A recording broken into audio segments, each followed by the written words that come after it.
أعوذ بالله من الشيطان الرجيم. إن الله وملائكته يصلون على النبي يا أيها الذين آمنوا صلوا عليه يا أيها الذين آمنوا صلوا عليه وسلموا تسليما إن الذين يؤذون الله ورسوله لعنهم الله في الدنيا والآخرة وأعد لهم عذابا مهينا. Atas kuasa Allah yang maha suci, yang tentunya dengan kemahasuciannya kita selalu disucikan Allah, kita selalu diberikan Allah anugerah, selalu diberikan Allah nikmat. Nikmat yang paling terbesar adalah kita hari ini masih dihidupkan Allah dan insya Allah hidup dalam kalimat tauhid, kalimat la ilaha illallah. Jadi wala'al ihtisariha ma'asyimaliha ala ma dzakarna. Jadi mungkin karena ringkasnya kalimat dan cakupan kalimat la ilaha illallah ini terhadap berbagai akidah, artinya akidah terutama akidah seorang mukmin Nabi Muhammad SAW, tentunya sebagai penyampai syariat, menjadikan petunjuk keislaman yang ada di hati setiap seorang mukmin, siapapun itu mukminnya, dan tidak menerima pengakuan keimanan dari siapapun kecuali dengan kalimat la ilaha illallah. Jadi itu sebagai tanda kenapa syahadat itu menjadi pintu keimanan. Nah, malam hari ini seperti kajian kita itu tentang menuju kebeningan tauhid, yang di bawah itu kan ada label ma'rifat, kemudian tauhid, kemudian Islam dan iman, dan insyaallah pada malam hari ini kita akan mengkaji apa itu ma'rifat ya.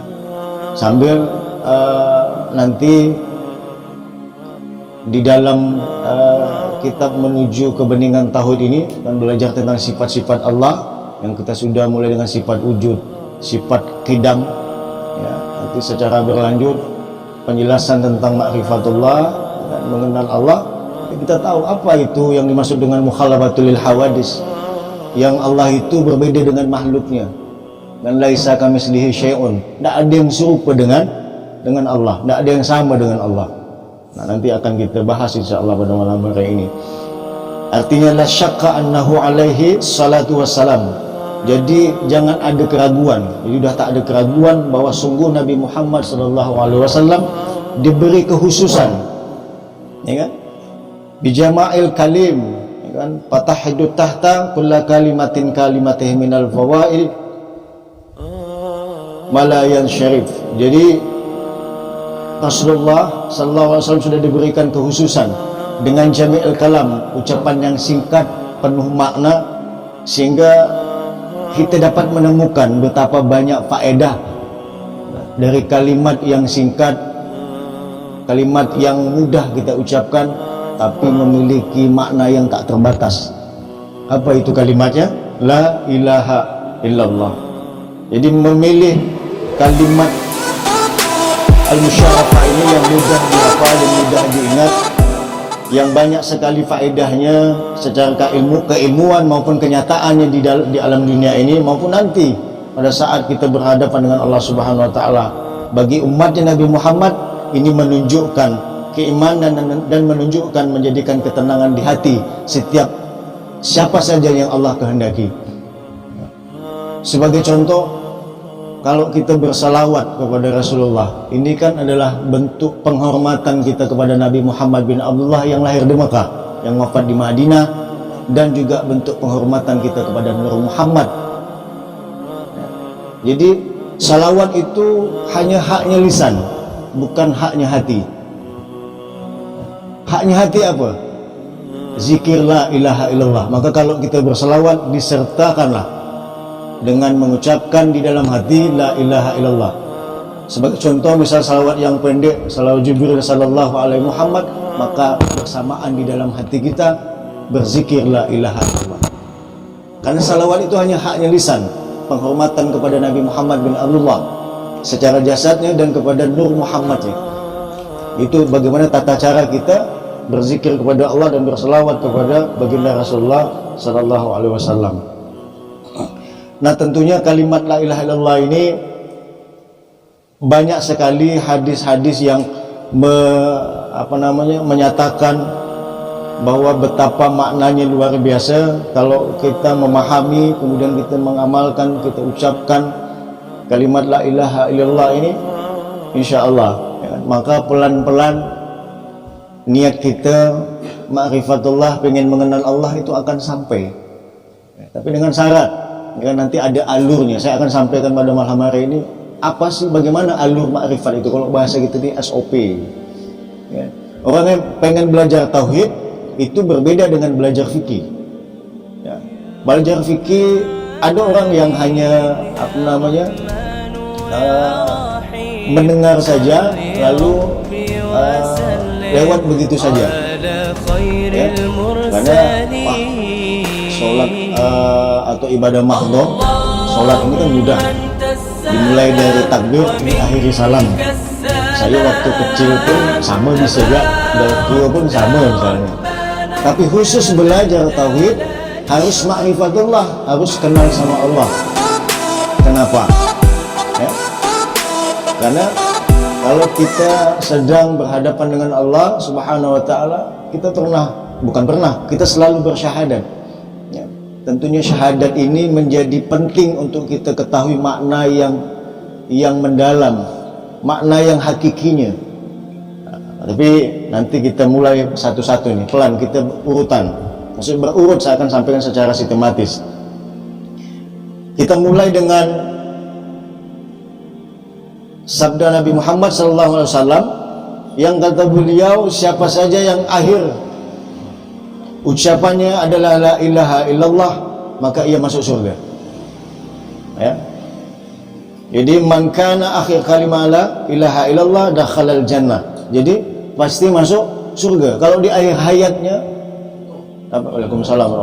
dapat mengucapkan la ilaha illallah.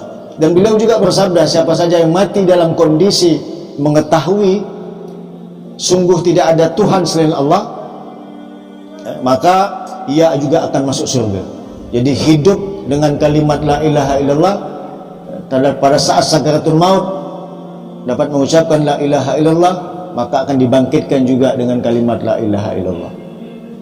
Ini bicara kitanya nih, hidup dengan kalimat la ilaha illallah. Sakaratul maut, pada saat antara mati dan belum mati ya, syakarat. Syakarat ini dimaknai ada dua, ada artinya juga disebut dengan sakit, tapi di makna yang lain ya, artinya manis. Jadi bagaimana caranya kita pada saat syakarat ini kita manis? Kita tidak merasakan yang namanya sakit ya. Karena apa? Karena sudah janjinya Rasulullah, mau ditanggung semua rasa sakit pada saat sakaratul maut itu ya. Tapi ditolak oleh Allah. Jadi bagaimana caranya biar kita juga bisa mati pada saat menghadap Allah sama seperti Rasulullah ingin kembali kepada Allah. Amin ya rabbal alamin. Nah, maka hadis yang pertama tadi menjelaskan bagi orang yang mampu berkata, ya tadi itu, yang masih hidup, masih sehat, maka dia masuk surga. Kemudian hadis yang kedua menjelaskan bagi orang yang tidak mampu berkata lagi, terbaring, tidak bergerak, maka di hatinya harus selalu mengucapkan la ilaha illallah. Ya. Kalau dia sudah lupa, pendengarannya, penglihatannya, pikirannya, perasaannya sudah lupa sama sekali, maka kita disunnahkan ya kan, untuk mentalkin, mengucapkan dengan kalimat la ilaha illallah. Tapi caranya bukan secara lisan, kita bisikkan la ilaha illallah di telinga, ini sudah tidak mendengar, sudah tidak bisa berpikir. Jadi enggak percuma kita mengucapkan la ilaha illallah secara lisan. Maka carilah orang-orang yang ahli zikir, para alim ulama, para kiai yang hatinya sudah hidup, yang hatinya selalu berdekatan, berdampingan, berkepanjangan dengan Allah. Maka cara mentalkinnya adalah secara rohani ya. Di setiap tarikan nafasnya itu, disitulah seorang pentalkin, orang yang mau sakaratul maut, untuk dibantu menghadap Allah Subhanahu wa ta'ala. Ini bukan disebutkan la ilaha illallah, udah nak kedengar dia Ya, kalau dia masih dengar, dia bisa mengucapkan, ya kan, karena dia ingat. Tapi kalau sudah nggak mendengar sama sekali, hanya sisa, itu sudah lupa, semua sudah hilang, ya, karena sudah ibaratnya sudah di tenggorokan itu, nyawa itu sudah mau diambil Allah, sudah nggak. Nah, maka carilah orang yang tahu, yang pandai, yang rohaninya hidup, yang selalu zikir kepada Allah Subhanahu Wa Taala.